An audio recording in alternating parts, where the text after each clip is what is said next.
אז אחרי שהחלטנו, וזה סופי, החלטתי להתקשר לרוני נפתלי.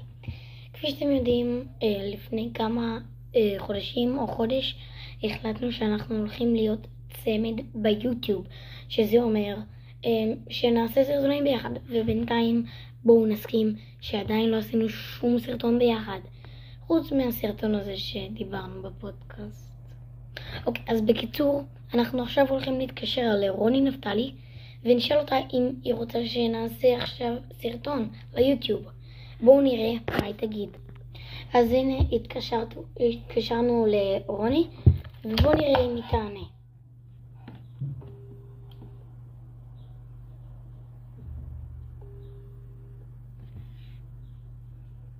דברים יקרים, אני עצרתי את הסרטון לרגע רק כדי להגיד לכם שאני ורוני נפתלי צמד ביוטיוב, ותעקבו אחריה ביוטיוב כי היא עכשיו ב-106 מנויים. בואו נגרום לה לעלות. האמת שאני ורוני לא דיברנו המון זמן, והתגעגעתי כי אנחנו בדרך כלל מדברות המון. אני לא חושבת שהיא תענה. אנחנו מדברות כל יום באמת, אבל לא דיברנו תקופה. בואו נראה אם היא תענה. פליז תעני, פליז. אין תשובה. אני אשלח לה הודעה.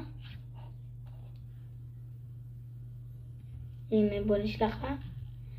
היי רוני, אנחנו כאן בדיוק בסרטון. אני עושה סרטון, אם את רוצה לעשות עכשיו סרטון ביחד על רובלוקס, נדבר, נשחק, כי אנחנו צמד ביוטיוב ולא עשינו עדיין סרטון, חוץ מהסרטון שהודענו שאנחנו צמד ובפודקאסט.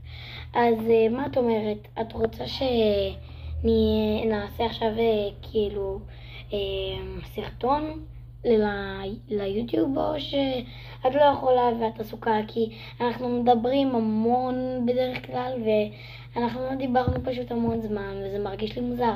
מה את אומרת, רוצה או לא?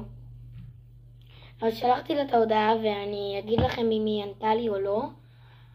בואו נראה, נחכה כמה שניות עד שהיא תענה.